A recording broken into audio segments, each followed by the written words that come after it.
नमस्कार, Bharat coverage news के लिए मैं विभास यादव आप लोगों का बहुत बहुत स्वागत करता हूं। फूलपुर में उपचुनाव होना है। विधानसभा चुनाव की तारीख घोषणा हो चुकी है। 13 नवंबर को चुनाव होना है। यहां से अब भारतीय जनता पार्टी ने भी अपने प्रत्याशी की घोषणा कर दी है। दीपक पटेल को भारतीय जनता पार्टी ने फूलपुर विधानसभा का जो उपचुनाव होना है प्रत्याशी बनाया है।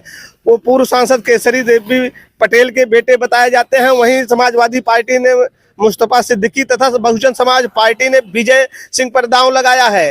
मेरी मौजूदगी जो है फूलपुर विधानसभा के बाबूगंज बाजार में है और यहाँ एक जायसवाल स्वीट हाउस है और यहाँ चाय पान की दुकान है। यहाँ कुछ लोग बैठे हैं, हम उन्हीं से जानने का प्रयास करेंगे कि आखिर आप फूलपुर का माहौल क्या है। अब 13 नवंबर को चुनाव होने हैं, ऐसे में तीनों पार्टियों के प्रत्याशियों की घोषणा हो चुकी है, समाजवादी पार्टी, भारतीय जनता पार्टी और बहुजन समाज पार्टी। तो ऐसे में हम लोगों से जानने का प्रयास करेंगे कि आखिर अब माहौल क्या है, यहाँ चुनाव किस करवट उठ बदलेगा, कैसे भी होगा। कुछ लोग बैठे हैं, इनसे बातचीत हमारी होगी। फोन सर रखिए। क्या नाम है सर आपका? विजय पाल। बैठ जाइए। क्या नाम है? क्या नाम है आपका? विजय पाल। क्या माहौल है फूलपुर का? अब इस समय चुनाव का माहौल चल रहा है। उपचुनाव बिल्कुल घोषित हो चुका है। सब प्रत्याशी भी आ गए। बिल्कुल सब तैयारी आ गए। जनता में भी बड़ा उत्साह है। बिल्कुल बराबर लगातार आप लोग वोटिंग कर रहे हैं। बिल्कुल क्यों नहीं करेंगे, ये हम लोगों का जन्मसिद्ध अधिकार है। क्या है इस बार कौन जीत जाएगा उपचुनाव में? जीत जाएगी। क्या गणित है आप? गणित का मतलब अभी जो प्रदेश में है कानून व्यवस्था को ले लीजिए, वो बढ़िया चल रहा है। बाबा जी का बुलडोजर दहाड़ रहा है, रिपेयरिंग हो ही चुका है। और जो बच्चों को रोजगार को लेकर के काफी वैकेंसियां आई भी हैं, बहुत सारी क्लियर भी हुई, कुछ आगे भी होने वाली हैं। तो माहौल लगभग ठीक ठाक चल रहा है। अभी जाति समीकरण यहाँ क्या फिट बैठ रहा है? क्या जो पटेल ही हमेशा यहाँ का सांसद होगा, पटेल ही हमेशा यहाँ का विधायक होगा, क्या ये टूटेगा क्रम? देखिए, अब ये पार्टी नेतृत्व के निर्देशों का काम है। ये उन लोगों का बड़े पैमाने पर है जाति समीकरण का। बाकी अब हम लोग जाति समीकरण से नहीं चाहेंगे। नहीं, आप बीजेपी की बात कर रहे हैं, मैं इसलिए बीजेपी की बात उठा रहा हूँ। देखिए, हम लोग जाति समीकरण के आधार पर नहीं, बल्कि बीजेपी के कार्य। और जो अभी हमारे यहाँ पूर्व में भी फूलपुर से विधायक रहे माननीय प्रवीण पटेल जी, उनका कार्य बड़ा ही अच्छा रहा है।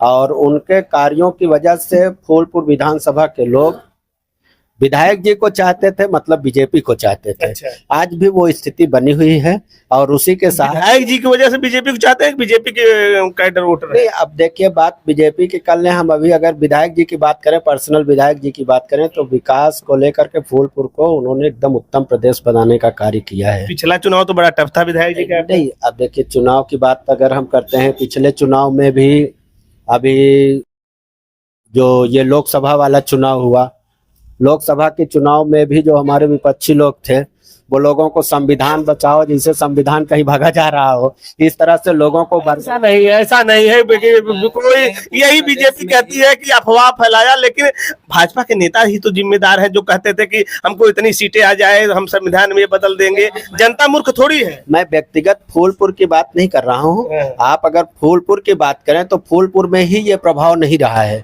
जहाँ पूरे उत्तर प्रदेश में बीजेपी का ग्राफ 1 नंबर पे था, तो कहीं ना कहीं विरोधी लोग उसको लोगों को बरगलाया संविधान को लेकर के, इसलिए पूरे प्रदेश में बीजेपी का ग्राफ डाउन करने में वो थोड़ा बहुत सफल हुई है। आपको लगता है बरगलाया लोगों ने? बिल्कुल बरगलाया, और उनकी मंशा पूर्ण हुई भी नहीं, बरगलाने के बाद भी नहीं हो पाई। चलिए हम आते हैं। क्या नाम है भाई साहब आपका? राम बहादुर सर। राम बहादुर जी, क्या माहौल है? माहौल अच्छा है, चुनावी माहौल। कौन जीत रहा है? तो भाई साहब कह रहे हैं बीजेपी जीत रहा है। समाजवादी पार्टी। समाजवादी जीतेगी? समाजवादी पार्टी। बगल में तो भाई साहब कह रहे हैं कि एकदम प्रवीण पटेल बहुत अच्छे विधायक थे, सांसद थे, उन्हीं के साथ जुड़े लोग हैं और बीजेपी ही जीतेगी, बीजेपी जीतती आ रही है। बीजेपी तो अभी लोकसभा में चुनाव आपने देखा है, 18,000 वोटों से हारी हुई है फूलपुर विधानसभा। ये तो सारे लोगों को मतलब जानकारी है। तो अब ये कहें जीत रहे हैं। ये तो एक चीज ये भी कह रहे हैं कि बरगला दिया पिछला चुनाव आप लोगों ने संविधान के। ये कह रहे झूठ बोला। क्या झूठ बोला?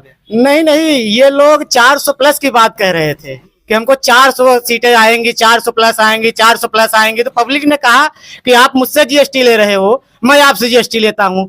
तो जीएसटी काट को इनको जो है 36 सीटें शायद मिली है इनको, तो जीएसटी कट गई और 37 सीटें मिली जी, 33 सीटें। तो बाकी सब जीएसटी कट गई ना सर, पब्लिक ने भी जीएसटी काटना शुरू कर दिया है ना सर।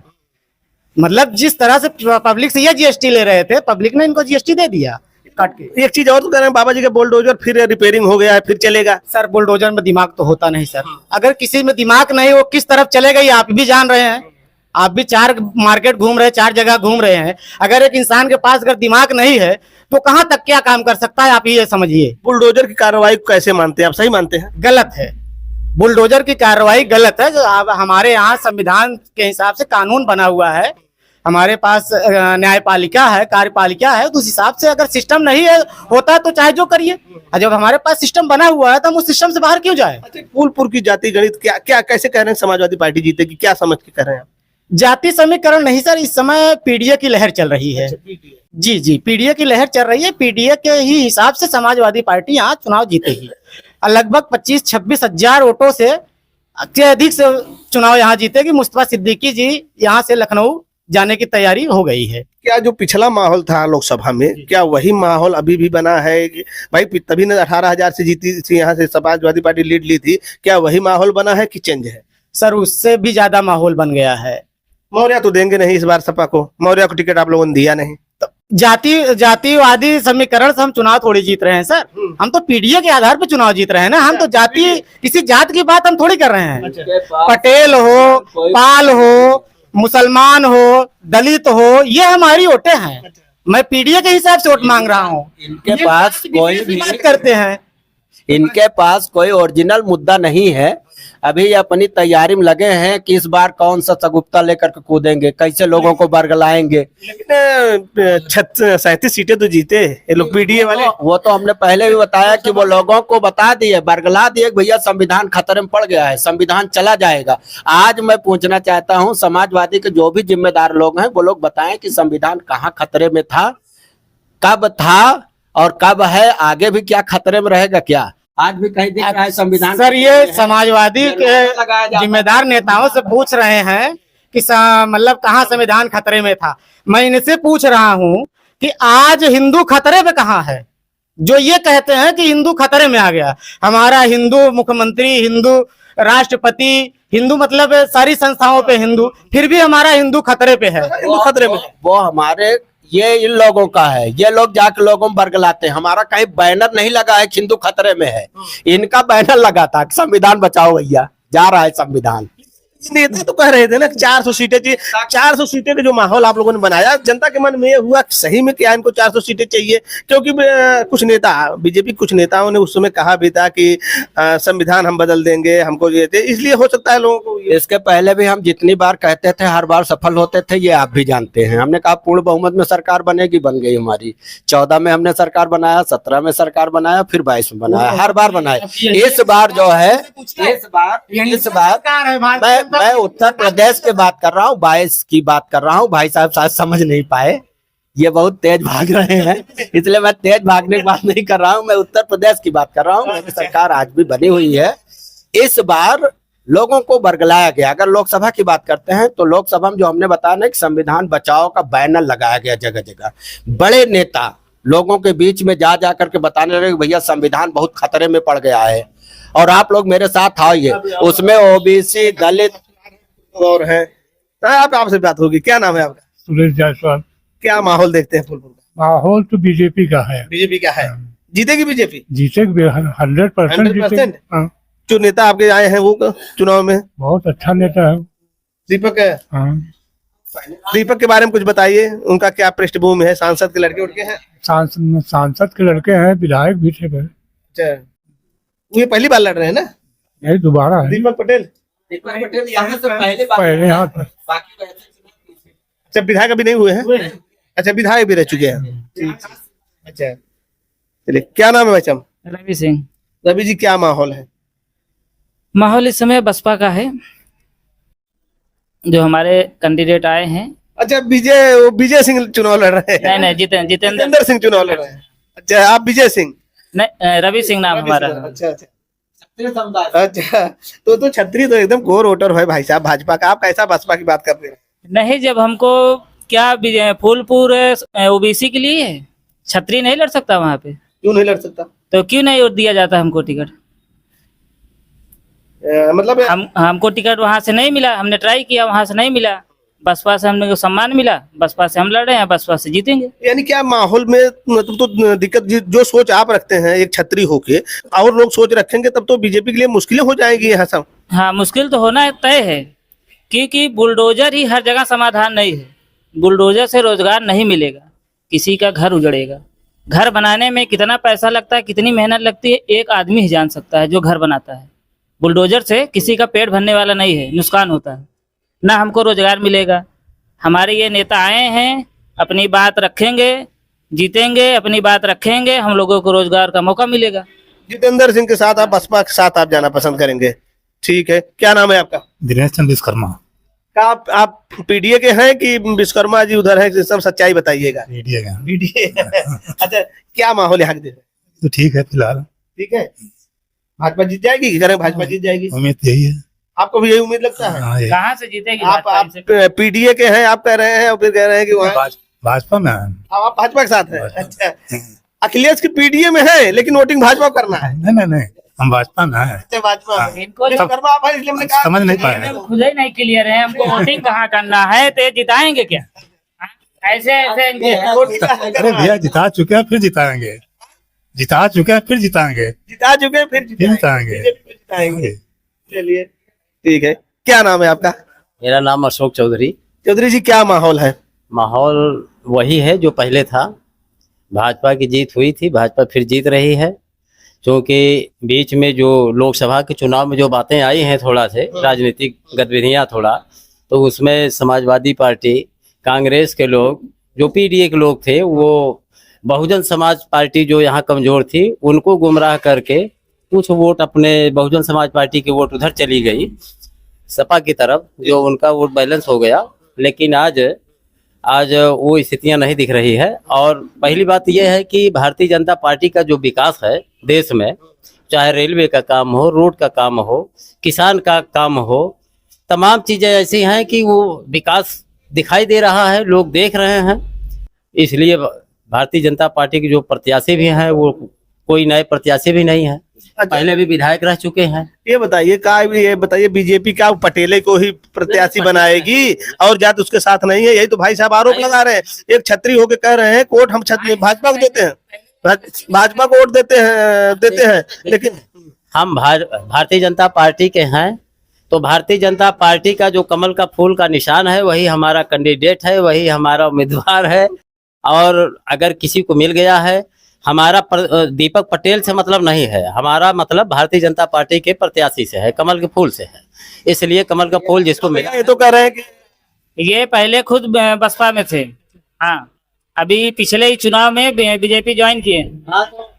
तो अभी जल्दी ज्वाइन किए बीजेपी? नहीं, हमने बसपा में 36 वर्ष था, 36 वर्ष था। बसपा को कमजोर जब हमने देखा, बसपा की बातचीत जो उनकी बातें थी, जब गलत सही के समझ में आया तो हम भारतीय जनता पार्टी का मेंबर बना। पार्टी में क्यों आ गए? अखिलेश पीडीए की बात करते हैं, आप बसपा से थे तो हम उसका विकास समझ रहा हूँ, विकास देख रहा हूँ ना। ये तो मैं वही गए हैं अभी वही गए कि जहाँ मैं 36 साल रह करके देखा है नजदीक से कि बीएसपी में क्या चीज है। अब अभी भाई साहब वहाँ जा रहे हैं। हाँ, मैं तो 36 साल पहले इनसे पूछिए, बुलडोजर से रोजगार मिलेगा? बुलडोजर भाई जो गलत करेगा, भर्तियां आती हैं, जितनी भर्तियां आती हैं सब लीक हो जाती हैं, जो गलत कोई रिजल्ट नहीं निकल रहा है। अभी बताइए, जो 18 से 22 साल के जितने हैं, बीजेपी सरकार जब से आई है, 18 से 22 साल के जितने हैं, वैकेंसी आते आते तो वो रोज ही जा रहे हैं, वो कहाँ जाएंगे? बेरोजगारी मुद्दा तो है। अच्छा ठीक है, मैं मानता हूँ कि अभी ये पिछले चुनाव में बीजेपी में थे, ये भाई साहब बीजेपी में थे और इन्हीं के बिरादरी मुख्यमंत्री भी हैं। हाँ, मुख्यमंत्री भी हैं। हम कह रहे हैं कि अगर कहीं त्रुटियां आ रही है वैकेंसी के या तमाम चीज, विकास तो दिख रहा है। जितेंद्र सिंह साथ जा रहे हैं, क्या गलत कर रहे हैं?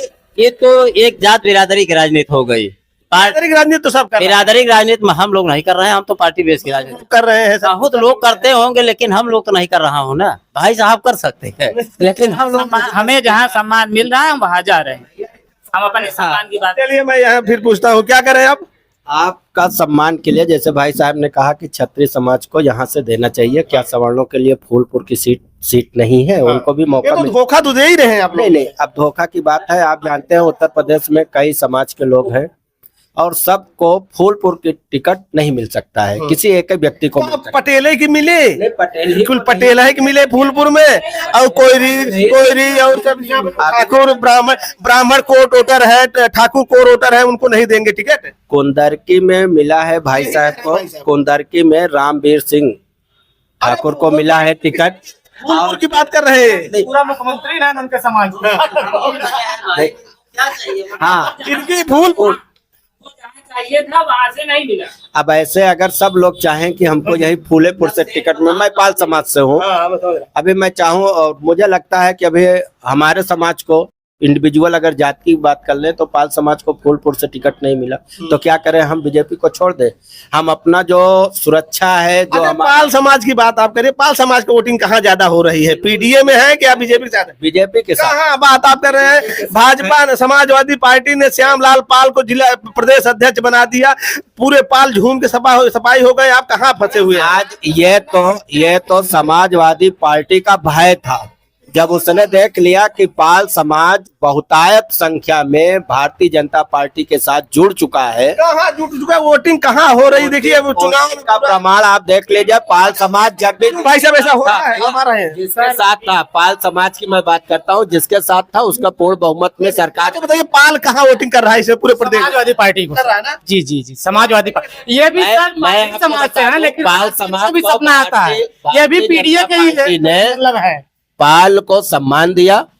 राजू पाल, उमेश पाल, जो बहुचर्चित पाल समाज के जो सूरमा कहे जाते थे, उनका खात्मा जिस तरह से हुआ, भाई साहब भी बगल में बैठे हैं, आपकी सरकार थी, यानी आपके सेक्टर राजू पाल वाला है। बिल्कुल बिल्कुल, क्यों नहीं, यहाँ बिल्कुल यही नहीं पूरे प्रदेश में पाल समाज को बहुत बड़ा प्रदेश की बात मत करिए डॉक्टर, प्रदेश की बात मत करिए, प्रदेश की बात मत करिए। देखिए श्यामलाल, सुनिए, श्यामलाल पाल को समाजवादी पार्टी ने प्रदेश अध्यक्ष बना दिया, भाजपा ने बनाया प्रदेश अध्यक्ष ने, भय है, ये भय है। बीजेपी ने बनाया प्रदेश। नहीं नहीं, हम कह रहे हैं ये समाजवादी पार्टी का डर है, समाजवादी पार्टी का डर है। उसको पता था कि जो हमारा पाल है वो 1% हमारे साथ नहीं है। आज प्रदेश अध्यक्ष बना देने के बाद भी, पूरे 9 सीट में समाजवादी पार्टी ने किसी भी पाल को एक भी टिकट नहीं दिया। प्रदेश अध्यक्ष में इतनी क्षमता नहीं है कि वो अपने समाज के लिए जा करके एक सीट ले ले। नहीं, ऐसी बात तो नहीं है, पाल को भी जानकारी में बताएं। आप कोई एक सीट बता दीजिए। 9 सीट का चुनाव हो रहा है बड़े भाई, उपचुनाव की बात कर रहे हैं, उपचुनाव बात कर रहा हूँ। उपचुनाव में कहीं एक सीट का बात बता दीजिए। अगर प्रदेश अध्यक्ष है, उपचुनाव पूरे पावर में हो जाऊं और घर का डेहरी न डाक पाऊं, क्या मतलब? अच्छा एक मिनट भाई साहब, बीजेपी ने कितने पाल उतारा है इस नौ विधानसभा? अभी हमारे पास बीजेपी में है, बीजेपी में एसपी सिंह बघेल हैं, कैबिनेट इस नौ वही तो आप शपथ लिए कर रहे हैं। हम कह रहे हैं कि अभी ये बता दें, ये पहले ही कब दिए हैं, पहले का ही बता देंगे। पूजा पाल कहाँ से विधायक थी, आप बताइए ना सर, चलिए ठीक है, आप बताइए क्या कर रहे थे? बीजेपी एक वॉशिंग मशीन है, जितने भ्रष्ट नेता वहां जाते हैं रात को, सुबह धुल के साफ सुथरे निकल आते हैं। आप भ्रष्ट नहीं है? इनसे पहले पूछिए कि आज के पहले यही जिनको टिकट मिला है प्रत्याशी महोदय के, उसके पहले ये बीजेपी में थे, तो क्या इनको लगता था कि उसी भ्रष्ट वाली मशीन में ही गए थे?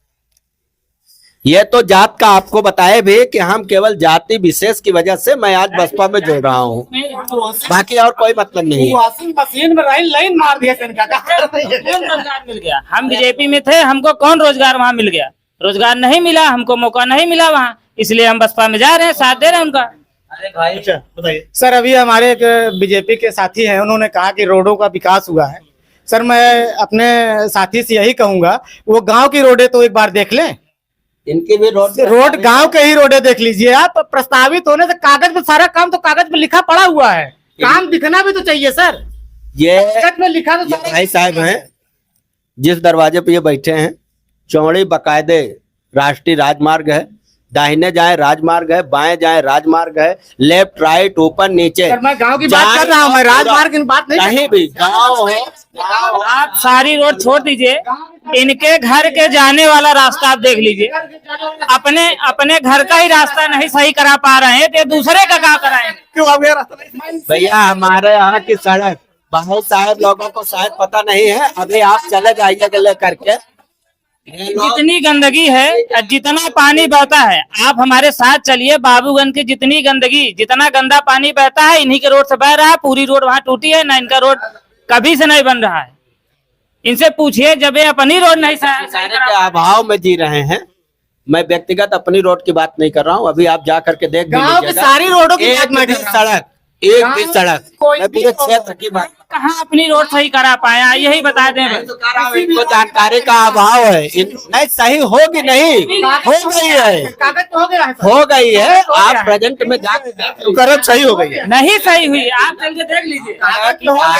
ठीक है, ठीक है, ठीक है, चलिए। इतना कूड़ा कंबार, इतनी गंदगी, ये जब अपने गांव खुद ही नहीं स्वच्छ रख पा रहे हैं तो दूसरे को कहाँ? दे रहे हैं, लग गया बैलेंस। मैं अपने साथी से कह रहा हूँ कि अगर हमारे विधायक माननीय श्री मुस्तफा सिद्दीकी जी चुनाव जीतते हैं तो सबसे पहले मैं इन्हीं की रोड बनवाऊंगा। ठीक है। बाबूगंज में मेरी मौजूदगी थी, बड़ी दिलचस्प वार्ता हुई लोगों से। बताइए क्या करना चाहते हैं? बसपा से अगर हमारे कैंडिडेट जीतते हैं तो इनकी रोड की साफ सफाई हमारे कैंडिडेट जी कराएंगे। देखिए यहाँ, अच्छा बता दीजिए फट से आप जल्दी में। ऐसा है ना, ये लोग जो बता रहे हैं कि बसपा की बात कर रहे हैं, भाई ये छत्री समाज से है, मुख्यमंत्री छत्री समाज से। काम तो आप लोग भी देख रहे हैं, आप लोगों को भी दिख रहा है कि जो हो रहा है काम देश प्रदेश में। रहा सवाल समाजवादी का, समाजवादी तो पहले से ही हार रही है चुनाव, उसका कोई मतलब ही नहीं है। हाँ, और बहुजन के अभी अभी बीएसपी में गए हैं बाबू साहब जी, हमारे तो कैंडिडेट पूर्ण जीत रहे हैं। ये लोग ऐसे बकते रहे, इनसे कहने कुछ होगा नहीं। बहुत दिन से जीत रहे हैं। मेरी मौजूदगी देखिए लंबा होता जा रहा है। मेरी मौजूदगी जो है फूलपुर विधानसभा के बाबूगंज बाजार में है। ये जायसवाल मिष्ठान की दुकान है। यहाँ जो है ये स्थानीय लोग बैठे थे। हमें लगता है सब अगल बगल के ही लोग हैं, सब साथी भी हैं, लेकिन अलग अलग दल से संबंध रखते हैं, अलग अलग विचारधारा है। लोगों की जैसी विचारधारा है उसकी बात कर रहे हैं, लेकिन हाँ, जाति समीकरण बहुत मायने रखता है। जहां बीजेपी ने फिर पटेल पर दांव लगाया है, वहीं समाजवादी पार्टी ने पिछली बार से बहुत कम वोट से हारने वाले मुस्तफा सिद्दीकी को दिया है टिकट। लेकिन बहुजन समाजवादी पार्टी ने भी एक दांव चला है। उन्होंने जितेंद्र सिंह को चुनाव मैदान में उतार दिया है। ठाकुरों की भी एक कोर वोटर है, बीजेपी के कोर वोटर कहे जाते हैं, जैसा कि ये हमारे साथ थे। इनका भी कहना है कि हमको हमारी बिरादरी को आप टिकट क्यों नहीं देंगे, तो कहीं ना कहीं उसका फर्क पड़ेगा। कुल मिला जुला कर विधानसभा चुनाव जो है, उपचुनाव दिलचस्प होने वाला है। इस वीडियो में बस इतना ही। नमस्कार, जय हिंद, जय भारत।